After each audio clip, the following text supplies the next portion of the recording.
Silakan dulu. Wow, bilang dong wow.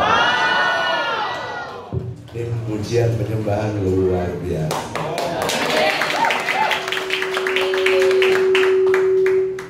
Belnya masih muda, diurapi Tuhan, singernya bagus, pemusiknya luar biasa. Ada apa amin?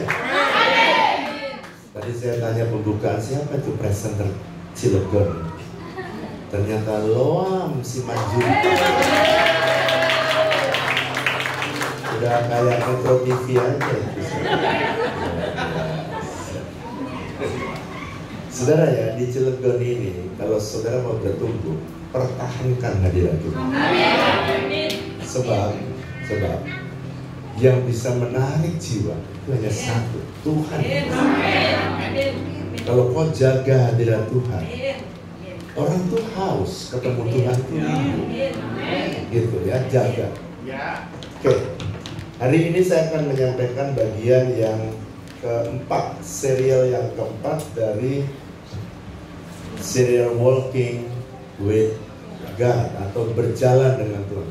Saudara, serial ini kau bisa lupa serial yang lain, tapi serial bagian ini kau mesti ingat. Wah, kenapa? Karena ini adalah esensi kehidupan dari setiap orang percaya. KPA saya udah ada belum? PPT saya bisa dikeluarin.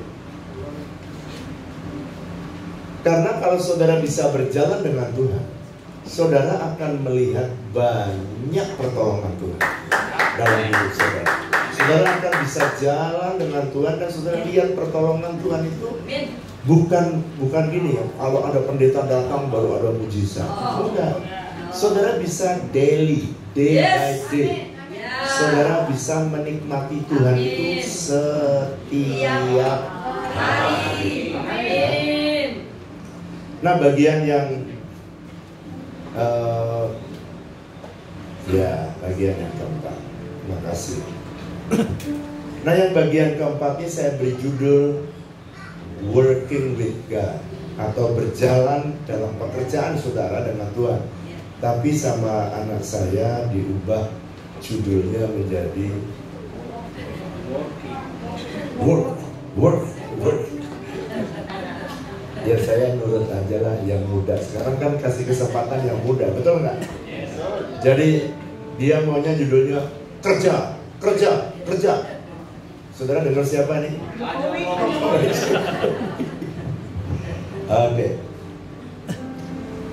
Sepanjang serial ini saya akan selalu membaca Amsal pasal 3 ayat 3 berkata, berjalankah dua orang jika mereka belum berjanji? Berjalankah dua orang? Dari situ aja yang nggak bisa.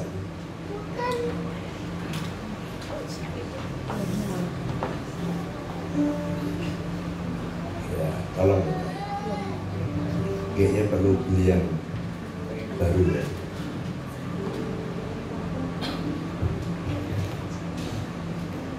Dari situ aja, bang, antar ya. Itu bisa. Jadi ke surga gitu. Oh, harus menghadap ke surga. Bisa. Berjalankah dua orang bersama jika mereka belum berjanji, belum bersepakat, belum bersehati, belum satu tujuan? Orang tidak akan pernah bisa berjalan kalau dia belum punya satu tujuan. Ya. Baik itu suami istri, baik itu organisasi, baik itu gereja, perusahaan, sama. Selama kamu punya tujuan yang berbeda, maka kamu tidak bisa berjalan bersama-sama. Kalau yang satu ke kiri, yang satu pengen ke kanan, satu hari pasti akan berpisah. Betul apa betul? Selalu ya, perhatikan. Suami istri kenapa bisa pecah? Ya karena tidak punya tujuan yang sama. Makanya yang belum menikah, carilah pasangan yang terbaik, yang takut akan Tuhan. Di mana Pak yang paling mudah? Ya cari ada di Cilegon, yang udah jelas kebaktian, dapat pengajaran yang sama, daripada ketemu di terminal. Betul apa betul? Nah, saya akan menyampaikan yang bagian ini. Gimana sih caranya kita gandeng Tuhan di dalam pekerjaan kita ya. Mari buka. Ada Ulangan pasal 8 ayat 18. Ulangan pasal 8 ayat 18. Ulangan pasal 8 ayat 18. Mari baca bersama-sama dengan saya. Gimana Tuhan punya janji terhadap saudara dalam bisnis saudara, kerjaan saudara, ya. Tuhan punya janji. Mari buka dengan suara keras. 1, 2, 3. Tetapi haruslah engkau ingat kepada Tuhan Allahmu, sebab Dialah yang memberikan kepadamu apa?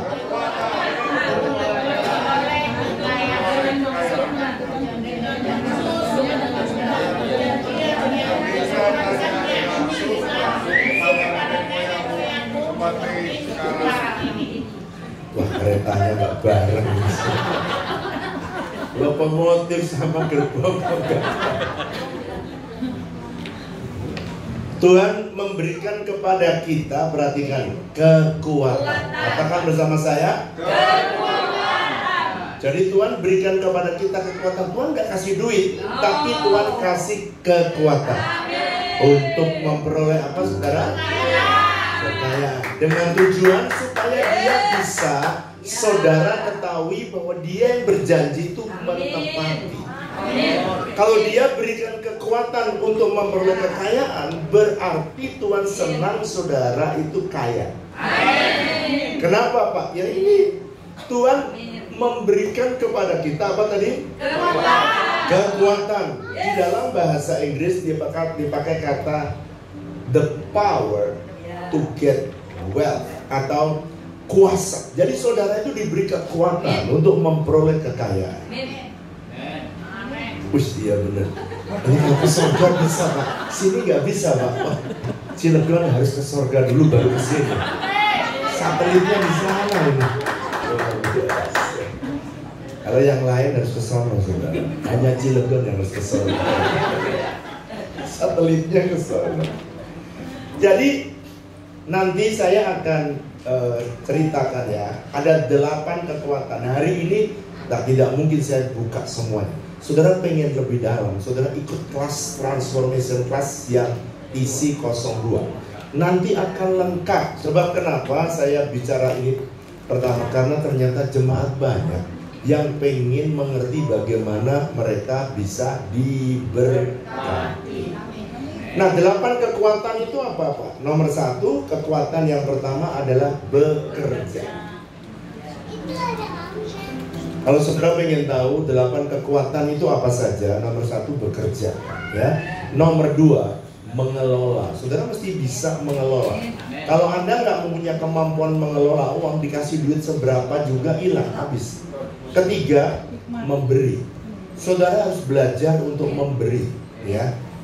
Karena Tuhan berkata, berilah maka kamu akan diberi. Jadi kalau saudara pelit, pelitlah maka kamu akan dipelitin. Nah, makanya kenapa banyak orang dipelitin sama Tuhan, karena dia pelit.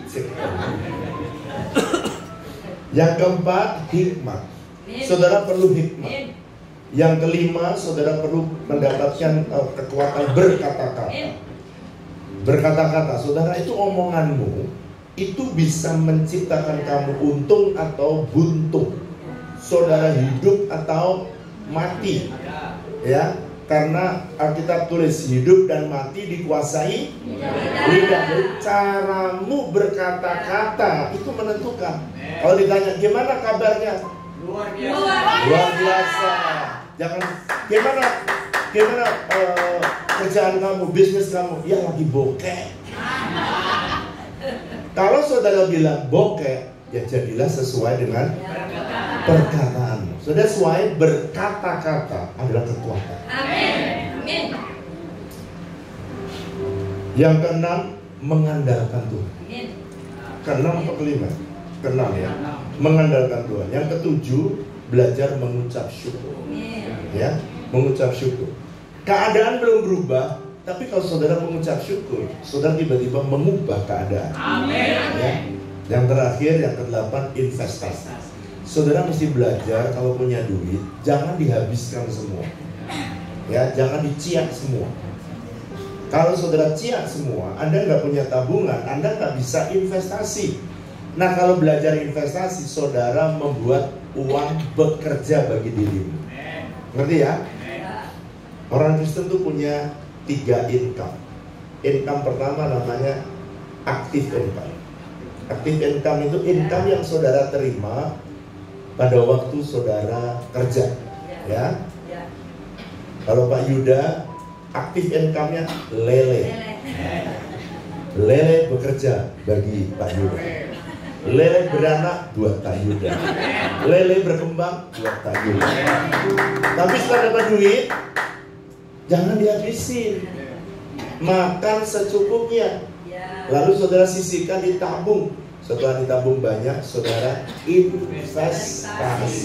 Investasi, kita nggak usah pelihara lele, uangnya bekerja untuk kita. Itu namanya passive income. Tapi yang ketiga ada namanya portfolio income.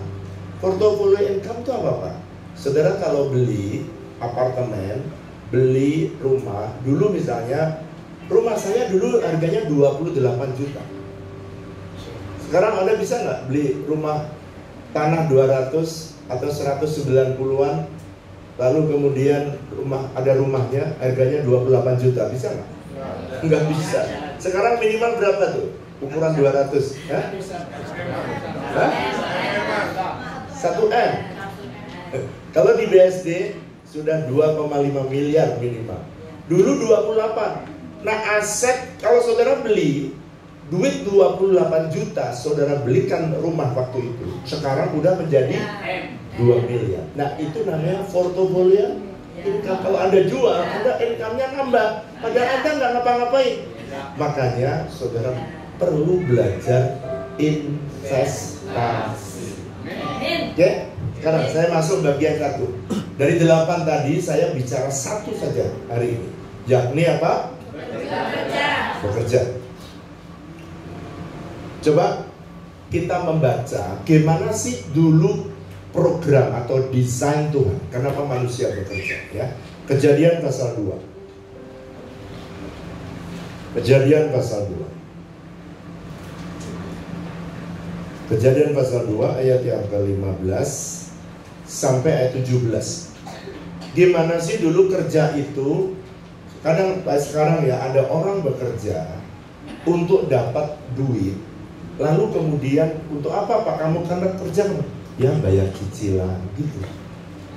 Sebenarnya itu sampai orang bekerja itu stres karena setiap bulan harus nyicil sampai mencicil.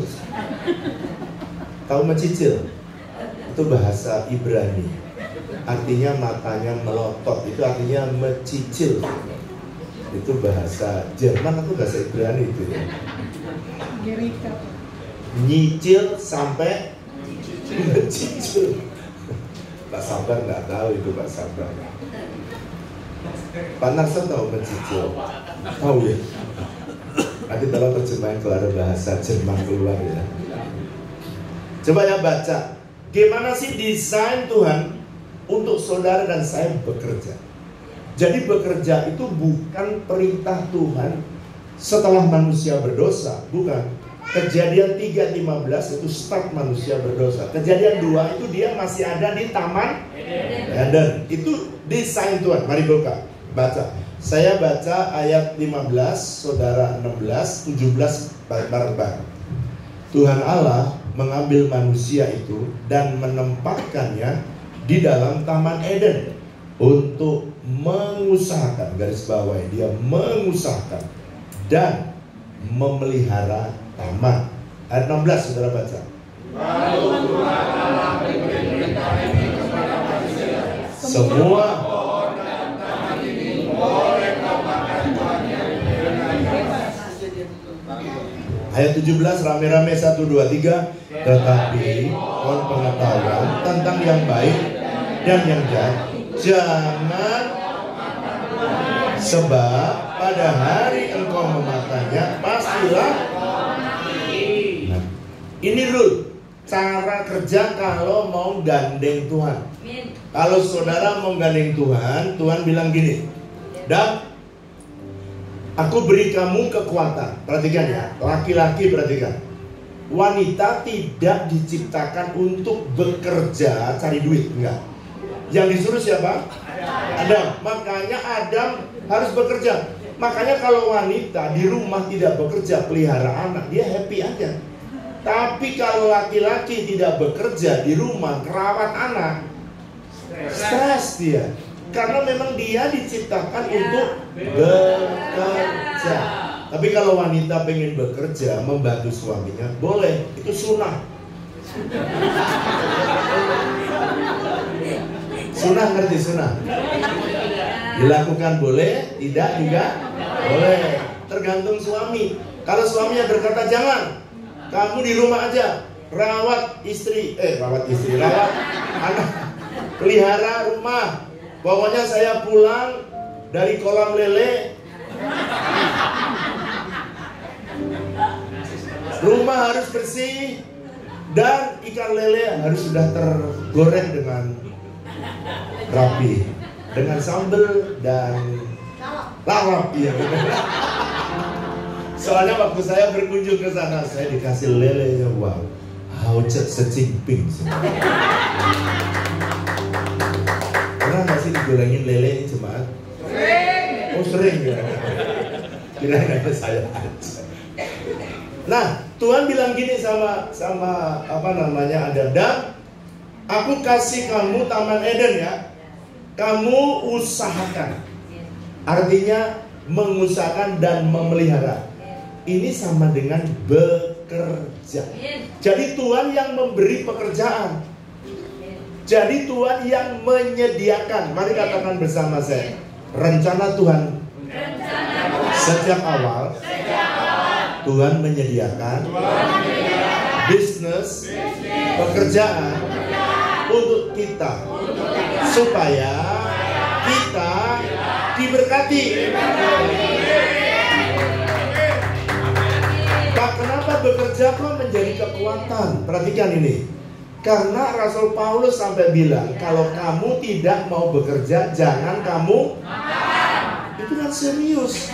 Artinya ada orang Kristen yang berkata begini, "Ya pokoknya kita berdoa, nanti Tuhan akan turunkan dari sorga, dolar akan datang." Pret. Jangan ngomong yang gak alkitabiah. Saudara begini ya, saya bagikan ini ke hidup ini, saya udah hidupi 42 tahun. 42 tahun saya hidup dengan kebenaran yang saya bagi. Saya lahir dari keluarga miskin sih enggak, tapi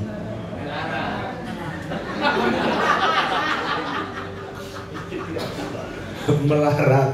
Artinya saya hidup di bawah garis kemiskinan. Dan puluhan tahun saya hidup dalam kemelaratan. Jadi kalau saudara pengen belajar tentang ilmu kemelaratan, saudara bisa berjalan atau bisa belajar dari saya. Dan gimana supaya bisa melarat? Ada ilmunya. 20 tahun, puluhan tahun lah saya melarat. Gimana saya keluar dari melarat, lalu diberkati Tuhan jadi miskin. Melarat naik miskin. Diberkati Tuhan dari melarat jadi miskin. Miskin itu bisa makan minimal. Melarat itu kadang makan, kadang enggak. Oke, tapi nggak punya apa-apa. Lalu diberkati lagi naik jadi cukup. Ada makan, cukup. Perlu beli baju, cukup. Beli kacamata, cukup. Beli sepatu, cukup. Beli mobil, cukup. Beli rumah, cukup. Beli apartemen, cukup. Diberkati lagi, naik jadi langsung kaya itu loh. Orang yang pengen kaya banyak jatuh dalam pencobaan. Jangan kekayaan dijadikan tujuan. Kekayaan itu hanya by product. Apa tuh by product? Produk samping. Ketika saudara mentaati Tuhan, Kekayaan itu bonus saja. So that's why jangan kejar kekayaan. Sebab 1 Timotius pasal 6 ayat 9-10 berkata begini, orang yang ingin kaya, dia jatuh dalam berbagai-bagai cobaan. Makanya kenapa banyak orang yang pengen kaya? Saya mau beritahu, Tuhan gak pernah suruh saudara nyari uang. Coba perintahnya gak pernah suruh nyari uang. Tuhan gak pernah suruh, carilah dahulu kerajaan Allah dan kebenaran. Jadi kita mesti belajar kebenaran.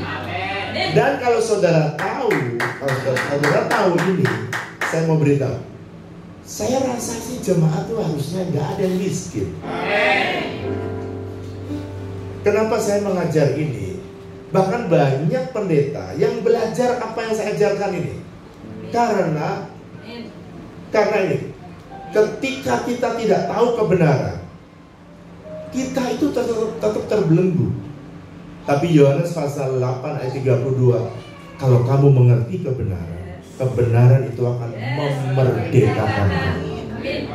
The truth will set you free.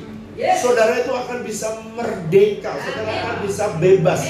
Keuangan saudara, hidup saudara, masa depan saudara bisa menikmati kebebasan yang datang dari Tuhan. Ya?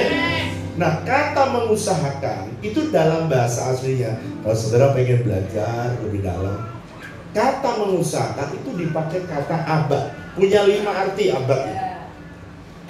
Abad yang pertama punya arti usaha atau bisnis. 2, bekerja. 3, taat. 4, menyembah. 5, melayani. Jadi dulu di Taman Eden, pekerjaan atau mengusahakan taman itu adalah pelayanan Adam kepada Tuhan. Kenapa? Karena memang dia disuruh mengusahakan atau memelihara. Jadi gini ya, Tuhan tidak pernah menyuruh Adam untuk mengumpulkan uang lalu kemudian bayar cicilan. Nggak pernah. Jadi dulu itu pekerja itu adalah melakukan perintah Tuhan dan berjalan dalam tujuan yang Tuhan desain dalam hidupnya. Jadi bekerja itu bukan untuk cari duit, tapi bekerja adalah melakukan kehendak Tuhan. Kenapa kehendaknya apa? Ya bekerja itu adalah kehendak Tuhan. Mari katakan bersama saya, bekerja bukan untuk bayar cicilan, tetapi bekerja adalah melakukan kehendak Tuhan. Yang percaya katakan amin. Rick Barron dia memberitahu kepada kita, gimana sih bekerja bisa menjadi penyembahan? Kalau dia bilang work become worship when you dedicate your work into Tuhan. Kalau kamu pekerjaanmu itu kamu dedikasikan kepada Tuhan, maka pekerjaan itu menjadi penyembahan. Jadi gini contoh ya, saudara dikasih bisnis sama Tuhan, saudara gandeng sama Tuhan, tuntun aku ya bisnis ini. Dan Tuhan bilang, oke. Setelah diberkati, kita datang lagi sama Tuhan, aku diberkati. Ini berkat untuk apa ya? Itu caranya. Kalau mau jadi pekerjaanmu menjadi penyembahanmu. Semua. Jadi tidak ada istilah sekuler dan rohani. Karena semuanya dulu itu rohani. Kerja di taman juga rohani. Kenapa sekarang kok ada rohani dan rohana? Oh ini rohana. Kalau tambal ban rohana. Kalau bikin restoran rohana. Kalau melihara lele rohana. Kalau di gereja pelayanan Adam nggak begitu. Adam nggak begitu. Tuhan tidak pernah nyuruh worship di sana. Tidak ada alat musik seperti ini.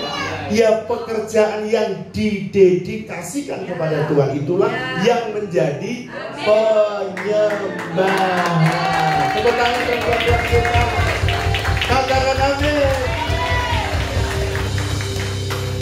Jadi kalau kita dapat duit, termasuk gereja, semua kalau kita diberkati sama Tuhan, terus kita tanya, Tuhan, ini aku diberkati untuk apa? Kalau gereja ini diberkati, tanya, untuk apa? Kenapa gereja kita selalu, katakan bersama saya, selalu diberkati? Karena kita selalu tanya, Tuhan tuh maunya apa? Untuk apa duit ini?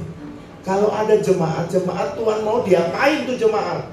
Kalau saudara terus tanya Tuhan itu, maka pekerjaan kita, bisnis kita, pelayanan kita menjadi penyembahan. Yang ngerti katakan? Sekarang kenapa bekerja itu sebuah kekuatan? Karena Amsal 10 ayat 4 berkata, tangan yang lamban membuat miskin, tetapi tangan orang rajin menjadi kaya.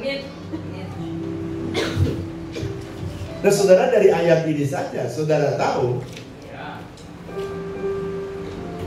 yang tidak mau bekerja dia miskin. Nggak bekerja, bekerja dengan lamban. Lamban itu ya penyakit 7L. Lamban, lelek, lemot, letor, lesu, lemah, lemes, lebay. Kerjaan saya terlalu berat, duit saya terlalu sedikit. Sorga bilang pret. Ini lamban. Jadi orang tuh bisa kerja lamban, bisa kerja rajin. Dan yang rajin, Tuhan bilang nih, orang rajin jadi kaya. Tuhan itu nggak alergi dengan kekayaan. Dia senang memberkati saudara. Asal jangan kekayaanmu membuat kamu lupa akan Tuhan. Waktu saudara diberkati, perusahaan tambah satu. Bilang tambah satu. Usaha, motor, mobil, istri, jangan tambah.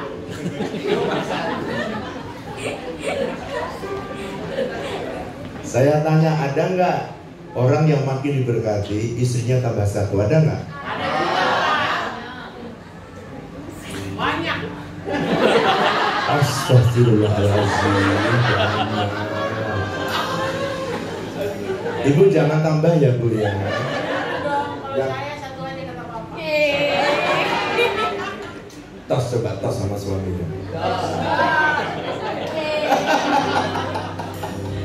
Iya, Tuhan tuh seneng kok memberikan kamu kekayaan, dia seneng. Tapi kalau udah diberkati, udah dibuat Tuhan kaya, tanya sama Tuhan, untuk apa saya kok diberkati? Kalau kita tidak tahu, tadi kan judulnya bekerja bersama Tuhan, working with God, jalan sama Tuhan, kerja sama Tuhan. Nah, kalau saudara ngerti itu, maka saudara akan meningkat iman saudara. Nah, ada orang yang bukan lamban, bukan sekedar rajin, tapi ada orang yang ketiga. Orang yang ketiga ini adalah orang yang kerjanya dia gandeng Tuhan. Dia gandeng Tuhan, bisnis dia gandeng Tuhan. Maksudnya gimana Pak? Kalau dia tanya sama Tuhan, Tuhan bisnis ini bagus apa tidak? Misal contoh, saya mau jualan rokok, gandeng Tuhan, Tuhan akan bilang apa? Jangan. Saya mau jualan minuman keras, kata Tuhan? Orang Cilegon aja tahu, apalagi Tuhan. Iya kan? Jadi kalau saudara gandeng Tuhan, saudara harus bikin bisnis yang sesuai dengan kehendak Tuhan. Ngerti ya? Lalu gandeng. Kalau saudara gandeng Tuhan kerja, Tuhan akan bimbing. Waktu saudara ada kesulitan, Tuhan yang akan mikir. Bukan saudara, Tuhan. Karena bos Tuhan. Tuhan yang akan mikir ketika saudara ada kesulitan. Jadi waktu saudara susah, Anda nggak sendirian. Tuhan akan memberikan jalan keluar untuk menolong saudara. Saya tanya, kira-kira Tuhan mampu nggak yang nolongin kita? Kira-kira Tuhan mampu nggak yang nolongin kita? Mampu nolongin. Dan selalu ada aja ide-ide kreatif. Saudara gagal, Tuhan bilang gini, jangan putus asa. Pegang tangannya, diangkat lagi. Itu kalau orang bekerja dengan Tuhan, maka saudara akan lihat mujizat demi mujizat demi mujizat demi mujizat demi mujizat akan saudara alami. Karena apa? Karena saudara gandeng itu. Sekarang saya anggap semua di sini Adam, jadi Adam. Semua jadi apa? Adam. Lalu kemudian waktu itu Adam, coba ya kalau kita mau kongsi atau bekerja bersama atau buat perusahaan kerja bersama-sama. Ya, si A dengan si B biasanya taruh saham. Betul apa betul? Ya. Sekarang saya tanya, Tuhan sama Adam mau bekerja sama. Sekarang Tuhan bilang gini, Adam, aku siapin ya, ini tamannya, ya. Lalu kemudian Tuhan siapkan pohonnya, dan pohonnya tidak mulai dari bibit kecil gitu kayak HOB ditanam, bukan itu. Tanamannya udah langsung jadi. Lalu untuk nyiram Tuhan sediain sungai. Di situ ada 4 sungai. Dan sungainya itu membelah di semua pohon. Jadi Adam sebenarnya semuanya telah tersedia. Sungainya ada, airnya ada. Nah, sekarang saya tanya, kira-kira kalau kerjasama kayak begini, lalu Adam partnership dengan Tuhan, menurut saudara berapa persen modalnya Tuhan dalam bisnis Adam dan Tuhan? 100%. Ya? 100%. Kenapa 100%? Semuanya Tuhan sediakan. Amin. Jadi kalau gitu Adam berapa? 0%. Jadi sebenarnya kalau saudara berkata, Pak, kalau Adam kan disediakan, kalau aku kan nyari sendiri. Beda dong Pak. Sekarang saya tanya, saudara kalau bekerja, saudara harus sehat. Betul apa betul? Kira-kira, ini saya tak kasih tahu supaya kita ini sadar. Kalau saudara bisa googling, berapa sih jumlah oksigen yang saudara hirup untuk bernapas tuh? Sebulan pernah dihitung oleh direktur rumah sakit. Itu untuk saudara bisa hidup. Semua orang tuh ngirup oksigen. Oksigen dari udara. Udara Tuhan yang bikin, Tuhan yang sediakan. Saudara yang bikin udara apa enggak? Hah? Gak bisa. Sekarang lihat saya. Saudara dikasih bebas. Dihitung setiap bulan. Kalau manusia tuh hitung jumlah yang harus dibayar sama Tuhan 5 miliar. Saudara bisa googling 5 miliar untuk bernapas.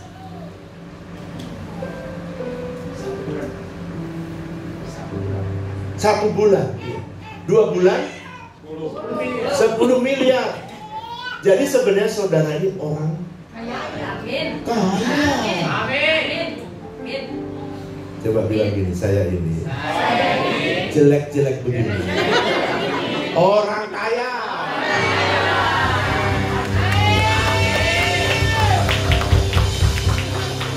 Bayar baru oksigen aja udah berapa? 5 miliar. Saya tanya, menurut saudara, kalau tiap bulan bayar 5 miliar, kaya apa enggak saudara? Kaya. Kalau gitu minta dong 1 miliar aja. Itu baru napas. Sekarang kalau jantungmu bergerak, kamu pernah nggak perintahkan jantungmu bergerak? Bergerak ya, awas nggak bergerak. Itu kalau saudara yang bisa menggerakkan pompa listrik aja bisa mati tengah jalan, betul apa betul? Pompa jantung itu kalau Tuhan bilang udahlah, ini bocengli ini ya, saya stop aja pompanya. Saudara langsung innalillahi wa innalillahi, Rolling Stone, gulung-gulung saudara. Kenapa? Susah hidup saudara. Apalagi cobalah saudara itu. Mungkin saudara berkata gini, ini kan saya yang cari, kan saya yang bekerja. Untuk saudara bekerja modalnya itu semua dari Tuhan. Amin. Hidup saudara, oksigen, kesehatan saudara, semuanya asli dari Dia. Jadi modalnya Tuhan berapa tadi? 100. Modal kita berapa? Kalau dapat untung, saya ngomong Adam dulu ya, Adam. Saya tanya Adam, kira-kira kalau dapat untung, untungnya semua itu berapa kalau dapat dividen? Dividennya Tuhan berapa? Adam berapa? Tuhan punya semua. Hah? Kalau saudara saya anggap semua jadi Adam. Kalau dapat untung misalnya 100 juta, kira-kira Tuhan bagiannya berapa? Masih lagi ada nggak ada makannya. Nah, sekarang bagus. Sekarang saya jelaskan. Lalu ayat yang tadi kita baca, Kejadian 2 ayat 16, Tuhan bilang gini ayat 17. Ayat 16, lalu Tuhan Allah memberi perintah kepada manusia, semua pohon dalam taman ini boleh kamu makan. Lihat ya, perhatikan. Sebenarnya semua hasil tadi punya siapa? Tuhan. Jadi sebenarnya itu kita tuh harus sadar bahwa semua hasil yang kita dapat itu sebenarnya miliknya siapa? Tuhan. Jadi walaupun Tuhan itu punya dia semua, tapi ayat 16, ini kemurahannya Tuhan. Tuhan bilang, dan udahlah, ya, kamu ambil semua. Bilang sama saya, semua buah di taman itu kamu ambil semua. Itu sebenarnya punya aku, tapi aku kasih kamu supaya kamu kelola. Jadi saudara dan saya ini bukan pemilik. Karena yang punya siapa tadi? Tuhan. Nikmati sok dan ambil sok. Ribuan pohon ini ambil, kamu makan silakan. Semua sapi-sapi kalau kamu perlu susu panggil. Pi, sini Pi. Kalau sambil panggil sapi gimana panggilnya? Pi, sini Pi. Saya butuh susu. Dia butuh apel, tinggal ngambil apel. Sekarang lihat saya, ayat 17. Jadi miliknya Tuhan semua dikasih ke siapa? Adam. Tapi Adam, diperhatikan, semua perjanjian selalu ada peraturan. Mari bilang sama saya, semua perjanjian selalu ada peraturan. Contoh ya, saya punya perjanjian sewa ruko. Pihak pertama menyerahkan ruko, pihak kedua ada perjanjiannya, ada tugasnya. Satu bayar 1 tahun sewanya. Betul apa betul? Saya tanya, kalau saya sewa ruko, tapi saya udah tanda tangan, tapi saya nggak bayar, rukonya dikasih saya apa tidak? Lo kan udah bikin perjanjian, kok nggak dikasih? Karena yang satu tidak melakukan tugasnya. Gak apa-apa ya, gak pakai cas ya. Panas. AC-nya perlu ditambah. Ya udah, gak apa-apa. Ke depan. Tuhan punya perjanjian, Dam, kamu boleh, ini punya aku ya, boleh kamu makan semuanya. Hanya pohon buah ini dua, pengetahuan yang baik dan yang jahat, dan pengetahuan buah tentang pohon kehidupan. Dua pohon ini buahnya jangan kamu makan.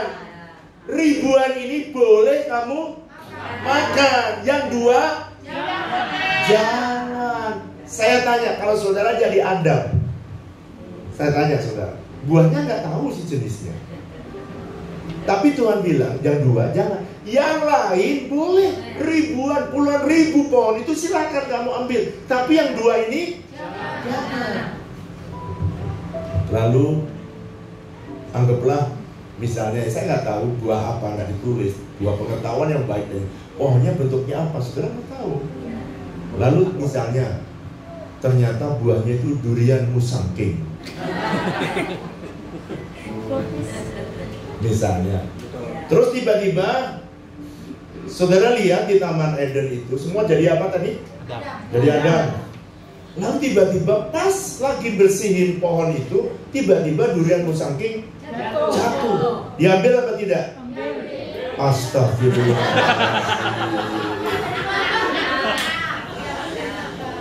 Aduh Tuhan Yesus, ini banyak Adam sesat Tuhan.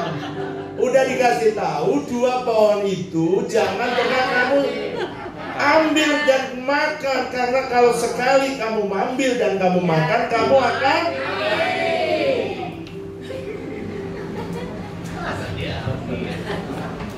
udah jelas yang dua ini jangan. Tiba-tiba pas lagi bersihin lagi pruning nyiramin, tiba-tiba ternyata ini bukan musangking, ini blackthorn, durian blackthorn yang duri hitam. Harganya dua kali dari musangking. Tiba-tiba lagi bersihin jatuh, dua lagi. Diambil apa tidak? Lebih mahal lagi dari musangking. Diambil apa tidak? Wah, ini kalau dijual mahal ini. Nah, ada kayak seperti jemaat Ciledug yang pertama tadi, diambil tenang. Padahal pohon yang lain masih sekarang Tuhan bilang begini, semua kata Tuhan, semua buah boleh kamu makan, tetapi buah itu jangan kamu sentuh, jangan kamu makan, jangan kamu ambil. Kalau bonyok gimana? Jangan. Nah, inilah godaan setan, padahal yang lain masih banyak. Nah, sekarang ya, sekarang saya jelasin. Pak, dua pohon itu gambaran apa sih? Dua pohon itu, dua pohon pengetahuan yang baik dan dua pengetahuan yang jahat dan pohon kehidupan. Buah itu bicara apa? Dua ini adalah gambaran dua yang tidak boleh kamu sentuh. Kalau kamu bekerja sama Tuhan, dan Tuhan garansi kamu bakal diberkati. Kalau dua ini tidak kamu sentuh. Apa tuh Pak dua buah dari pohon itu? Pertama bicara tentang perpuluhan. Yang kedua bicara tentang benih. Di mana Pak? Saudara, waktu Tuhan memberikan, perhatikan ya, dalam perjanjian lama itu selalu menjadi gambaran atau lambang. Contoh ya, waktu Tuhan Yesus, pada waktu Tuhan belum dinyatakan, maka Tuhan berkata, kalau kamu berdosa, kamu sembelih domba, lalu darahnya akan menutupi dosa. Ini lambang dari apa? Anak domba ini lambang dari apa? Setelah perjanjian baru dijelaskan, yang dimaksudkan anak domba itu bukan ini hanya lambang. Yang artinya apa sebenarnya? Tuhan Yesus ya. Anda bisa ngerti ya? Perjanjian lama Tuhan kadang-kadang memberikan kepada saudara itu lambang, gambaran yang sebenarnya ada hukum yang akan datang. Saudara bisa tahu, nanti baca di Maleakhi pasal 3 ayat yang ke-8. Coba buka-buka supaya saudara ngerti. Coba baca Maleakhi 3 ayat 8 dengan keras. Dijelaskan dari sejak keluaran, hukum itu baru keluar. Hukumnya ini. Mari baca sekarang Matius pasal 3 ayat 8 dengan 8 dan 9. 1, 2, 3. Bolehkah manusia menipu Allah? Ayo bareng-bareng. 1, 2, 3. Bolehkah manusia menipu Allah? Namun kamu menipu aku. Terus? Tapi kamu berkata, dengan cara bagaimana kami menipu kau mengenai persembahan dan persembahan dan Nah, dalam bahasa Inggris itu dua ya. Dalam bahasa Inggris itu jelas. Kalau itu kan persembahan, persembahan ini dua saja. Yang pertama namanya perpuluhan. Kalau bahasa Inggris sudah baca, bahasa aslinya juga sama. Tithe and offering. Dua. Tithe, perpuluhan. Perpuluhan itu untuk apa, Pak? Ayat yang ke-10. Membuka pintu surga. Wih, saudara, Tuhan udah punya role, dia udah punya perjanjian. Tuhan bilang, orang tuh kalau pengen hidup dengan sorga terbuka, jangan sentuh namanya perpuluhan. Jadi kalau kita punya 1 juta, kita perpuluhannya berapa? 100. Jangan sentuh, kata Tuhan. Begitu kamu sentuh, kamu akan mati. Saya tanya, Adam waktu makan itu sama Hawa langsung mati nggak? Tidak. Apa yang mati, Pak? Dengarkan. Apa yang mati? Ketika dia mengambil apa yang dilarang oleh Tuhan. Ketika dia melanggar, apa yang mati? Tuhan bilang, kalau bagian Tuhan diambil, maka kamu akan mati. Apanya yang mati, Pak? Ini yang mati. Yang mati adalah business partnership. Kamu tadinya boleh makan semua pohon. Boleh. Tapi dia ditendang oleh Tuhan. Kamu gak bisa, aku percaya. Sekarang lu mesti pergi keluar dari Eden. Dia gak mati. Tapi yang mati adalah hubungan dengan Tuhan. Partnership dengan Tuhan. Itu sebabnya manusia susah dan sengsara. Dia, kalau saudara membaca Kejadian pasal 3 ayat 17, semak duri mulai banyak, kesulitan mulai banyak. Oleh karena apa, Pak? Ya oleh karena manusia melanggar perjanjiannya Tuhan. Kalau manusia tidak melanggar perjanjiannya Tuhan, sebenarnya Adam tuh nikmat. Cuman 2 pohon, ribuan boleh dimakan. Cuman 2 pohon aja kok. Itu namanya dasar tidak taat. Perhatikan ya. Saya tanya, sebenarnya Tuhan itu butuh gak sih buah dari pohon itu? Enggak. Jadi isu perpuluhan, isu benih itu bukan isu buah, bukan isu uang kalau sekarang. Tapi isu perpuluhan adalah isu ketaatan. Mari bilang sama saya, perpuluhan itu bukan isu uang, bukan isu buah, tetapi isu ketaatan.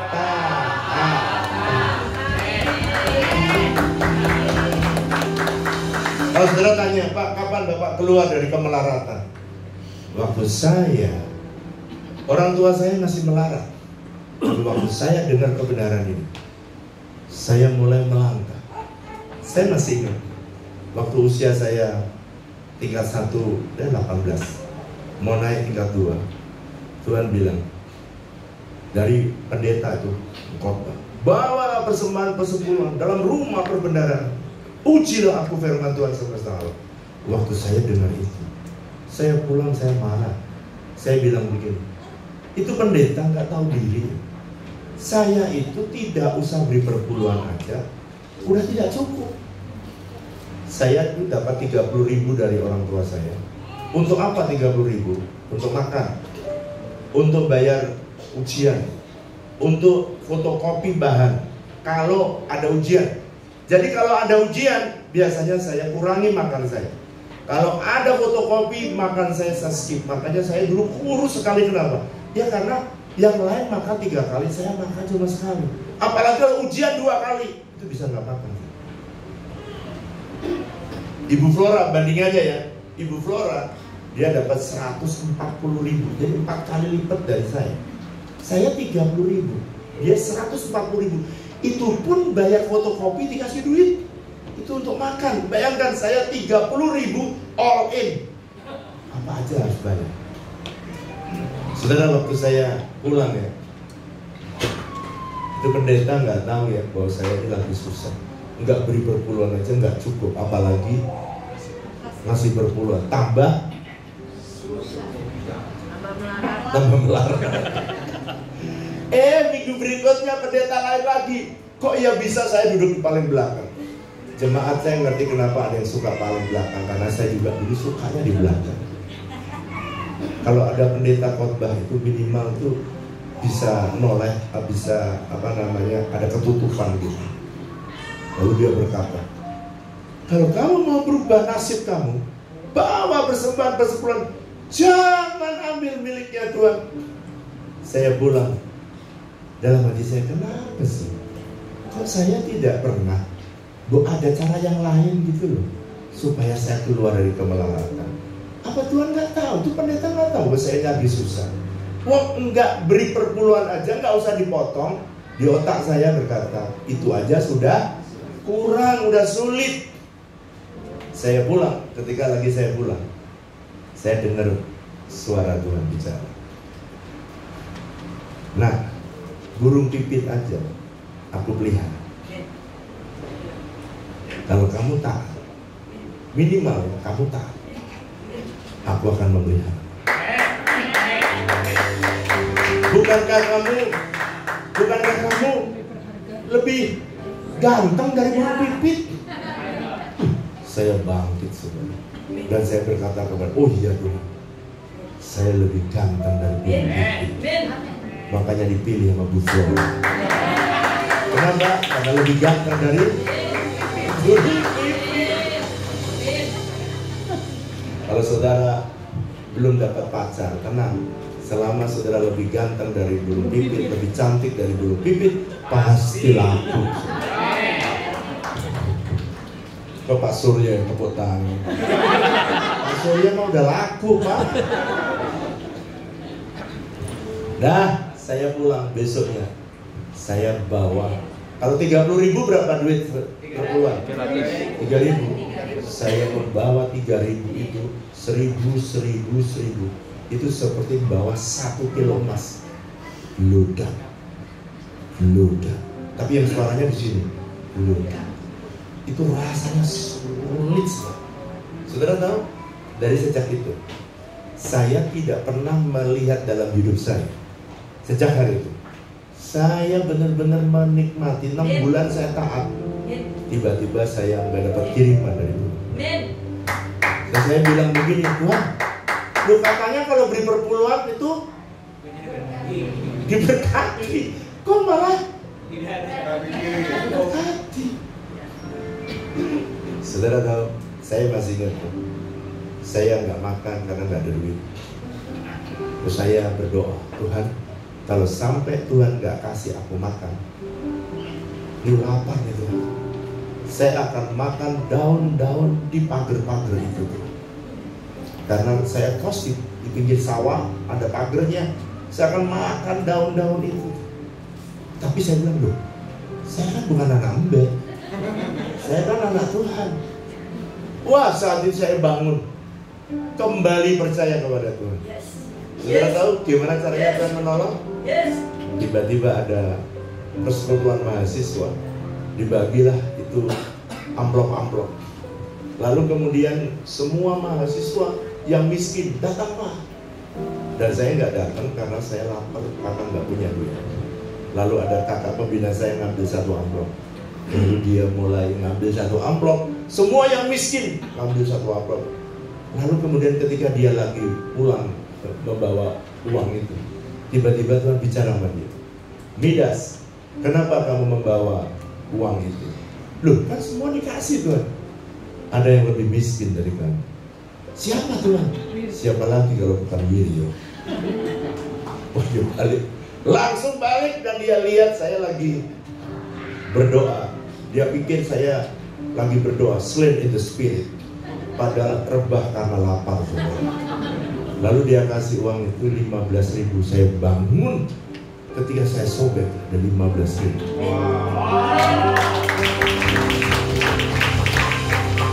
Saya bilang, Tuhan, hebat ya. Ternyata Tuhan bisa nyambung nyawa saya 15 hari ke depan. 16 hari yang ke-16 saya mengalami serupa.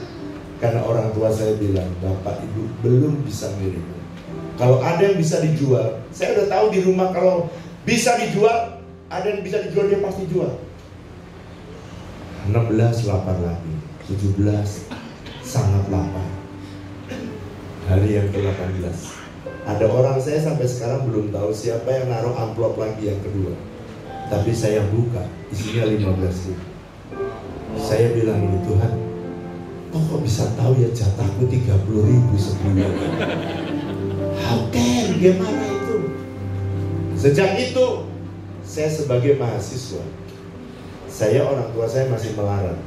Tapi sejak hari itu, saya punya keyakinan yang teguh. Kalau saya mentaati, jangan mengambil haknya Tuhan. Ternyata orang tua saya masih melarat, aku bisa lihat mujizat.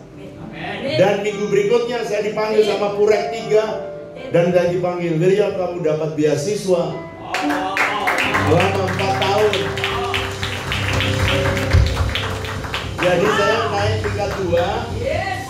tingkat 2. Dan dia lihat kan dari 1.500 ada 12 orang yang cum laude. Dan 12 ini semua diajukan. Karena yang cum laude semua ini anaknya orang miskin semua ternyata. Diajukan beasiswa. Dan saya dapat beasiswa selama 4 tahun. Saudara bisa bayangkan, saya hidup tanpa supply lagi, saya juga bisa hidup. Why? Mujizat bisa terjadi. Amin. Dan sejak itu, saya cerita ya, sejak itu saya tidak pernah lapar lagi, kecuali kalau puasa ya. Tidak pernah lapar lagi seperti yang pernah saya alami. Dan itu saya percaya. Dan itu yang saya lakukan sampai hari ini. Kenapa gereja kita nggak pernah kekurangan? Ya karena saya mentaati ini. Supaya partnership jangan hilang. Partnership makin membuat kita semakin diberkati. Yang nanti katakan haleluya. Hukum perpuluhan sebenarnya baru diberikan oleh Tuhan lewat Keluaran. Pada waktu Keluaran zaman Musa. Jadi waktu Kejadian belum ada hukum perpuluhan. Tapi Abraham dan Yakub kok bisa beri perpuluhan? Dari mana, Pak? Prinsip perpuluhan sudah dinyatakan Tuhan sejak manusia di Taman Eden. Dari Kejadian. Hukum perpuluhan baru datang Keluaran. Tapi antara Kejadian sampai Keluaran itu jadi 1, 2, 3, 4. Saudara bisa dengar cerita 2 ini. Yang pertama, isu perpuluhan itu bukanlah isu apa? Uang. Tapi isu apa? Ketaatan. Isunya isu ketaatan. Ada 2 orang hamba Tuhan ini, Abraham dan Yakub. Dia memberikan persepuluhan sebelum hukum perpuluhan diberikan Tuhan. Nah pertanyaannya, kok bagaimana? Sudah baca ayatnya ya. Dari mana Yakub kok bisa beri perpuluhan? Dari bapaknya Ishak. Ishak gimana dia perpuluhan? Dia lihat bapaknya Abraham dia beri perpuluhan. Kejadian 14 ayat 20 kepada Melkisedek. Dan hukum itu yang dia tekuni, hukum itu yang dia pelajari, hukum itu yang membuat mereka menjadi kaya, makin kaya, dan sangat.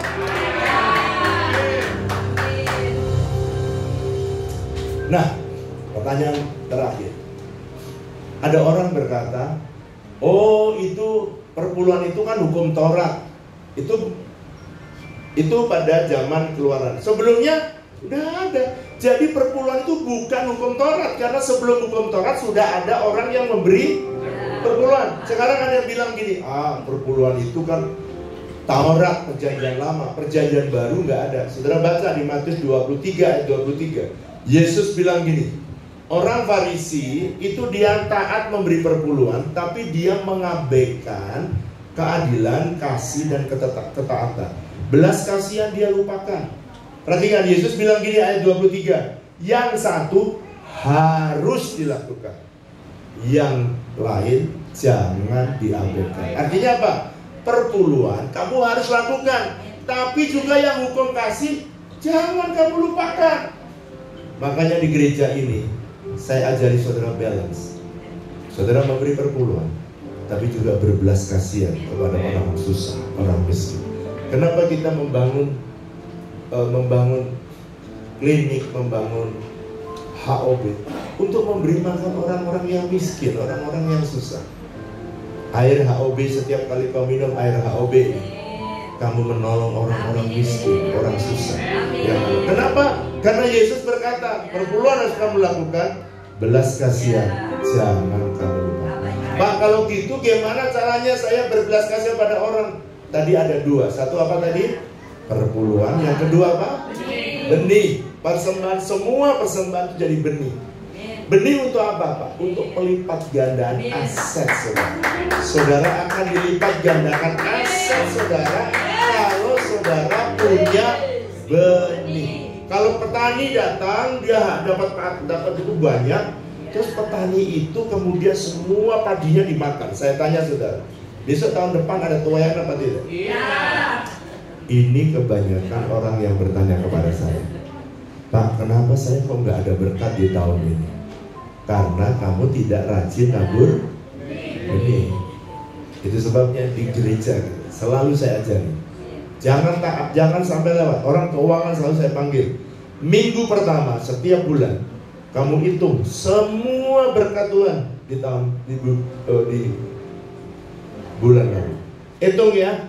Lalu minggu pertama harus kamu keluarkan segera. Kenapa? Kalau tidak, kamu tidak menikmati relation, partnership dengan Tuhan. Saya berdoa, ini yang saya lakukan pribadi pertama-tama. Lalu waktu saya membangun gereja, Tuhan bilang, lakukan yang sama seperti kamu membangun. Waktu muda kerjakan.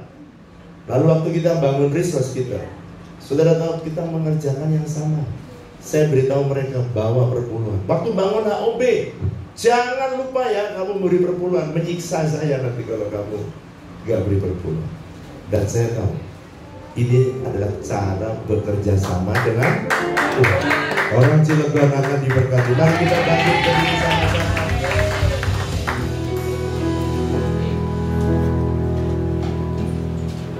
Mari kita berikan hidup kita kepada Ku berikan hatiku dan jiwaku, semuanya bagimu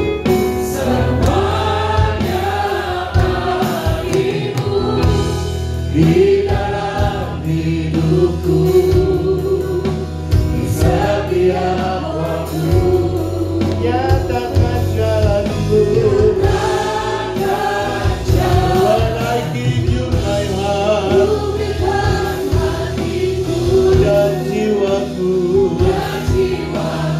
Semuanya untukmu, semuanya bagimu di dalam hidupku, di setiap waktu nyatakan jalanku. Biar musik nyanyikan lagu ini semua dalam sikap berdoa. Mungkin ada di antaramu yang mengalami struggle, kesulitan. Tuhan itu sebenarnya dia punya hak semua, tapi dia berikan kepada saudara supaya saudara boleh menikmati. Dan Tuhan janji kamu gak bakal kekurangan. Asal dua itu jangan kamu sentuh, kata Tuhan. Berapa banyak saudara berkata, Tuhan, aku mau partnership dengan Tuhan, supaya bukan aku yang mikir usahaku, bukan aku yang mikir pekerjaanku, bukan aku yang mikir investasiku, Tuhan. Kalau itu keputusanmu dan berkata, aku siap, aku mau partner dengan Tuhan. Kalau itu saudara, angkat tanganmu tinggi-tinggi dan berkata, Tuhan, ngomong dengan Tuhan, aku mau partnership, Tuhan. Aku gak mau kayak Adam kehilangan Eden. Aku gak mau Tuhan kayak Adam kehilangan kelimpahan yang Tuhan sediakan dalam hidup. Tuhan, lihat tangan-tangan yang diangkat, lihat anak-anakmu yang berkata, Tuhan, ini aku mau partnership dengan Oh syakalalala, Tuhan bawa. Ketika mereka bekerja dengan partnership dengan benar dengan Tuhan, aku minta supaya kau pegang tangan mereka, tuntun bisnis mereka. Tuhan pegang kerjaan mereka, kerjaan apa saja kerjakan mereka, kau buat berhasil. Apa saja Tuhan, buat mereka berhasil.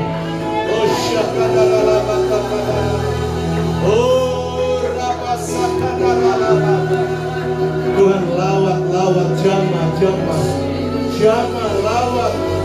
Berkati umatmu, berkati umatmu. Lord, I give you my heart, I give you my soul. I live for you.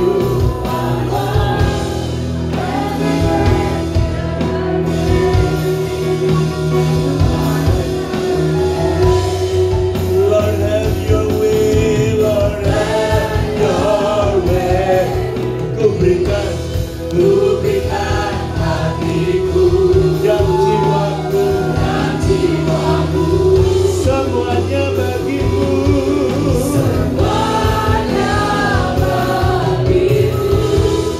di dalam hidupku, di setiap waktu. Nyatakan jalanmu, nyatakan jalanmu, nyatakan jalanmu, nyatakan jalanmu, nyatakan jalanmu.